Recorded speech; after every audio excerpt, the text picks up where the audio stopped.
साल है 1576। मेवाड़ की जमीन पर हवा में खुशबूदार मिट्टी की महक नहीं, बल्कि एक ऐसे आने वाले टकराव का तनाव भरा है जिसकी गूंज समय के गलियारों में हमेशा के लिए रह जाएगी। ये सिर्फ जमीन की लड़ाई नहीं थी, ये विचारधाराओं का टकराव था। बादशाह अकबर की मुगल सल्तनत की बढ़ती ताकत और एक राजपूत राजा की अदम्य भावना के बीच एक बहुत बड़ी टक्कर जिसने झुकने से इनकार कर दिया था। महाराणा प्रताप, मेवाड़ के शासक, एक ऐसे जमाने में अकेले चुनौती बनकर खड़े थे जब ज्यादातर राजपूत रियासतों ने मुगलों की अधीनता मान ली थी। साहस, बलिदान और आजादी के लिए अटूट प्रतिबद्धता की कहानी के लिए मंच तैयार था।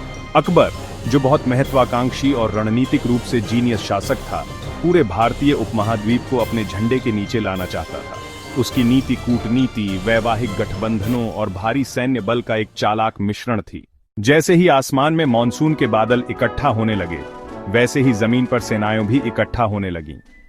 युद्ध की तैयारियां तेजी से शुरू हो गईं, जो दो विरोधी ताकतों के बीच एक स्पष्ट अंतर दिखाती है। मुगल सेना एक विशालकाय थी, जो साम्राज्य के विशाल संसाधनों और सैन्य परिष्कार का प्रतिबिंब थी। आमेर के शानदार सेनापति राजा मान सिंह के नेतृत्व में यह राजपूतों, तुर्कों, अफगानों और उज्बेकों से बनी एक बहुसांस्कृतिक पेशेवर सेना थी। दूसरी ओर मेवाड़ की सेना खड़ी थी, संख्या में बहुत कम, लेकिन ऐसी भावना से भरी हुई थी जिसे संख्या से मापा नहीं जा सकता था। बहादुर भील धनुर्धर भी खड़े थे। वे अपने घरों, अपने परिवारों, अपने राजा और अपनी आजादी के लिए लड़ रहे थे।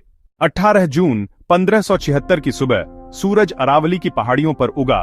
उसकी पहली किरणें एक ऐसी घाटी को रोशन कर रही थीं जो जल्द ही खून से रंगी जाएगी। हवा में युद्ध के नगाड़ों, शंखों और हर हर महादेव के विद्रोही युद्ध घोष की भारी आवाजें थीं। महाराणा प्रताप अपने महान सफेद घोड़े चेतक पर सवार होकर खुद ही आगे बढ़े। उनका पहला हमला भयानक सुंदरता और अदम्य शक्ति का एक नजारा था। मेवाड़ी घुड़सवार सेना भगवा और स्टील का एक बवंडर इतनी भयंकरता से मुगल अग्रिम दल से टकराई कि शाही पंक्तियां बिखर गईं। चेतक खड़ा हो गया, अपने अगले पैर हाथी के सिर पर रखे, जिससे प्रताप को अपना भाला फेंकने का मौका मिला। भाला महावत को लगा, जिससे वह तुरंत मर गया, जबकि मान सिंह ने खुद को हौदे की सुरक्षा में झुककर बमुश्किल बचाया। हालांकि यह क्षण एक मोड़ बन गया। सर्वोच्च बलिदान के एक कार्य में सदरी के झाला मान सिंह नामक एक रईस ने प्रताप से शाही प्रतीक छीन लिया। घायल महाराणा प्रताप को उनका वफादार घोड़ा चेतक घूमते हुए कैओस से दूर ले जा रहा था। चेतक प्यार और वफादारी से भरा हुआ अपनी शेष बची हुई सारी ताकत इकट्ठा की और एक अभूतपूर्व छलांग लगाई। अपना आखिरी कर्तव्य पूरा करने के बाद वह गिर पड़ा और महाराणा की बाहों में अपनी आखिरी सांस ली। जिस जगह चेतक गिरा था, आज वहां एक स्मारक है, जो एक जानवर की अविश्वसनीय वफादारी और बलिदान का प्रमाण है।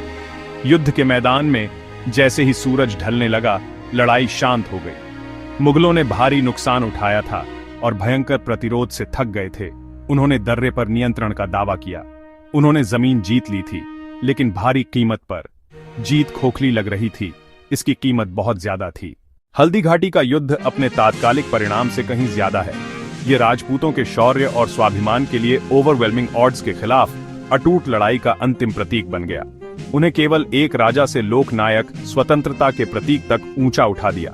महाराणा प्रताप मध्यकालीन भारत में प्रतिरोध के इस रूप के अग्रणी बन गए। ये स्थान भूले हुए अतीत की कब्रें नहीं हैं, बल्कि जीवित कक्षाएं हैं जो देशभक्ति, बलिदान और अपने विश्वासों के लिए खड़े होने के महत्व को सिखाती हैं। कहानी लोकगीतों, कविताओं और कहानियों में दोबारा बताई जाती है, जिससे राष्ट्र के दिल में प्रताप की विरासत की लौ जीवित रहती है। ये इस विचार का एक शक्तिशाली प्रमाण है कि किसी व्यक्ति का मूल्य उनके द्वारा बनाए गए साम्राज्यों से नहीं मापा जाता है, बल्कि उन सिद्धांतों से मापा जाता है जिनका वे बलिदान करने से इनकार करते हैं। ये एक ऐसे राजा की कहानी है जिसने एक युद्ध हारा, लेकिन अमरता जीत ली।